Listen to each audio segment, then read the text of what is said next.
Hello friends, तो आज हम लोग सीखने वाले हैं कुछ एरे के फंक्शंस के बारे में। डिफरेंट टाइप ऑफ मेथड्स हैं, जैसे कि फर्स्ट मैंने लिखा हुआ है एरे कॉपी मेथड। तो different types of copy method हम लोग देखेंगे, कैसे एरे को हम लोग मॉडिफाई कर सकते हैं और उसमें अलग अलग टाइप के ऑपरेशंस कर सकते हैं, जो कि काफ़ी हेल्पफुल होता है, क्योंकि ज़्यादातर करके हम लोग एरे सेट्स यही सब यूज़ करते हैं अपने जावास्क्रिप्ट में। तो इसको यूज़ करेंगे। इसके बाद ग्रुपिंग के लिए हम लोग देखेंगे कि ग्रुप बाय मेथड्स हैं कौन कौन से हैं। फिर एपीआई, टेम्पोरल एपीआई है, Jason import attributes, decorators and set methods. तो ये कुछ इंपॉर्टेंट टॉपिक्स हैं ऑपरेशन के लिए याद होने चाहिए, ताकि हम लोग इनको यूज़ कर पाएँ अपने जावास्क्रिप्ट कोडिंग के दौरान। तो सबसे पहला हम लोग देखेंगे कि array copy method. So different type of operations कर सकते हैं हम लोग एरे पे, जैसे हम लोग को पता है। सपोज दैट मैं एक एरे ले लेता हूँ, const array, and suppose that मैंने इसमें कुछ वैल्यूज़ रख दी है। मान के चलो 7, 8, 9, 11, 56, ठीक है। तो इस तरीके से मैंने कुछ वैल्यूज़ रखी हैं। सजेशंस में आ रहा था, मैंने इनको भी ले लिया। अभी आप सपोज मान के चलो कि इनको शॉर्ट करना है, तो हम लोग शॉर्टिंग के लिए अलग अलग प्रोसेस करने जाते हैं, लूप चलाना, फिर वन बाय वन कंपेयर करना। तो इनको इजीली हम लोग शॉर्ट कर सकते हैं, हमारे शॉर्टकट मेथड है इनके थ्रू। तो हमारा मेथड है एरे डॉट टू शॉर्ट। तो जब हम ये array dot to shorted use करेंगे,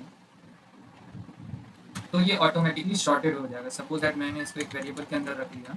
अब ये एरे क्या हो रहा है, कॉपी हो रहा है। मैंने न्यू एरे कर दिया, new array is equals to array dot to sorted. अब मैं अगर इसको console.log न्यू एरे करता हूँ और इसको रन करता हूँ, तो आप देखो मेरे पास एक शॉर्टेड मेथड आएगा। शॉर्टेड में क्या है, तुम लोग के पास ये ऑटोमेटिकली 100, 101, 102, 103, 4, 5, 6, 7, 8, 9, फिर 11, 56, 7, 78, इस तरीके से इसने हमें शॉर्ट करके वैल्यूज़ को दे दिया, ठीक है। इसी में अगर मैं कोई छोटी वैल्यूज़ को रखूँ, सपोज दैट मैं इतने जैसे मैं 2, 1, 3 को रखता हूँ, और मैं अगर यहाँ पे इसको करता हूँ, तो मुझे शॉर्ट करके दे देता है। तो मैंने यहाँ पे एक एरे लिया है, एरे में वैल्यूज़ हैं 2, 1, 3, 4, 5, जैसा कि आप देख सकते हैं। और वैल्यूज़ लेने के बाद इसमें मैंने क्या किया, एक नए वेरिएबल को कॉल किया। जैसे कि आप देख पा रहे हैं कि ये कॉपी मेथड है, तो न्यू एरे लेना होगा। न्यू एरे में मैंने इस एरे को शॉर्ट किया है। तो अगर मैं अब इसको रन करता हूँ, तो आप देखोगे कि ये शॉर्टेड हो गया। इस तरीके से ये हमारा एक 2 शॉर्टेड हो गया। इसके अलावा अगर हम इसको रिवर्स करना चाहते हैं, तो अगेन यहाँ पे मैं 2 शॉर्टेड की जगह 2 रिवर्स यूज़ करूँगा, रिवर्स्ड। और अगर मैं इसको अब हटाओ, तो अब देखो ये रिवर्स हो गया है, ठीक है। ये क्या हुआ, 5 लास्ट था तो पहले आ गया, फिर 4, फिर 3, फिर 1, फिर 2, ठीक है। इसके अलावा आप और भी कुछ मेथड्स को देख सकते हो जो कॉपी मेथड्स हैं। इसके अलावा है एक method spliced, spliced, sorry to spliced, camel case में जाएगा ये टू स्प्लाइस्ड। तो अगर हम इनको रन करते हैं, तो अगला मेथड है, जैसे मैंने बताया, टू स्प्लाइस्ड। तो टू स्प्लाइस्ड में क्या होता है कि हम लोग किसी भी एरे को मॉडिफाई कर सकते हैं नए एलिमेंट्स ऐड करने के साथ। तो जैसे यहाँ पे है कि हमारे पास 2, 1, 3, 4, 5 है। अब मैं क्या चाह रहा हूँ कि सेकेंड इंडेक्स पे आपका जो है वो लेमन ऐड हो जाए, ठीक है, और कीवी ऐड हो जाए। तो ये मैंने क्या किया, 2, 0 लेमन कीवी। तो ये क्या करेगा, 2, 1, 0, 1, 2, तो सेकेंड इंडेक्स पे ये क्या कर जाएगा, लेमन को ऐड कर देगा और कीवी को ऐड कर देगा वहाँ पर। तो इस तरीके से क्या होगा कि हमारा जो है एरे साइज जो है वो मॉडिफाई हो गया। पहले हमारे पास सिर्फ 5 एलिमेंट्स थे एरे में, अब हमारे पास 7 एलिमेंट्स हो गया। इस तरीके से जैसे स्लाइड है, उसी तरीके से एक विथ मेथड भी होता है। तो अगर मैं इसको विथ मेथड से रिप्लेस करूँ, और मैं यहाँ से सपोज करके मैं कुछ एलिमेंट्स रिमूव कर देता हूँ, जैसे मैं, और मैं अगर सिर्फ विथ के साथ इसको करता हूँ, तो आप देखो कि मैंने क्या किया, वापस से एक सेकेंड पोजीशन पे लेमन को ऐड कर दिया। तो विथ में हम लोग इस तरीके से एरे को मॉडिफाई कर सकते हैं। तो with and splice kind of common है, और ये 5 जो है हमारे एरे कॉपी मेथड्स होते हैं। तो हम लोग मूव करते हैं अपनी ग्रुप बाय मेथड की तरफ। तो अब हम लोग ग्रुप बाय के बारे में देखने वाले हैं। तो ग्रुप बाय में हम लोग सबसे पहले क्या करेंगे, एक एरे ऑफ ऑब्जेक्ट्स ले लेते हैं, ताकि हम लोग ये समझ पाएँ कि ग्रुप बाय प्रोसेस कैसे होगा। तो सपोज दैट मैं कुछ एम्प्लॉय के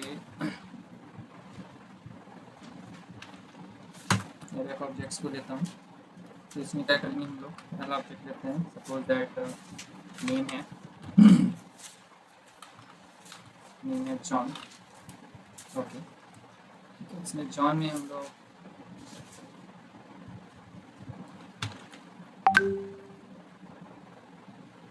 और सपोज दैट एज ले लेते हैं जॉन की, सपोज दैट 18, एंड देन दूसरा एरे ऑफ ऑब्जेक्ट ले लेते हैं, जेन है जिसकी एज 20 है। सिमिलरली एक और एरे ऑफ ऑब्जेक्ट ले लेते हैं जिसका कि मैं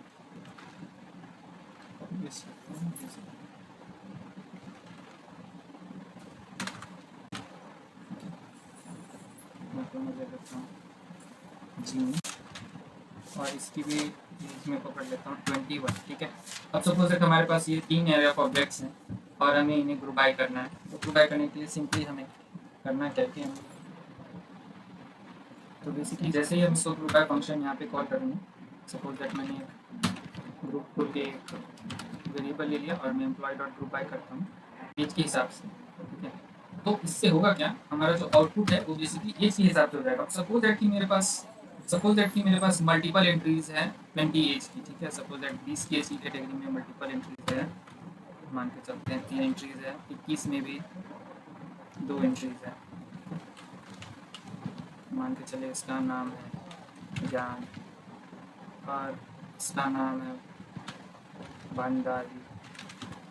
ठीक है। इसका डब्ल्यू। ठीक है। इस तरीके से अलग अलग नेम्स है, जॉन है, जेन है, डब्ल्यू है। अब इसमें देखो आपकी फर्स्ट वाला जो है नेम वो 18 एज का है। ठीक है। तो अभी होगा क्या कि हमारा ये एक और एरे क्रिएट करेगा। एक एरे क्रिएट करेगा जिसमें कि हमारा 18 होगा, और 18 की कैटेगरी में हमारे पास क्या होगा, एक ऑब्जेक्ट जाएगा जिसमें कि हमारे पास जाएगा नेम क्या है, जॉन है, जॉन है। ठीक है। बेसिकली मैं इसको कॉपी कर लेता हूँ।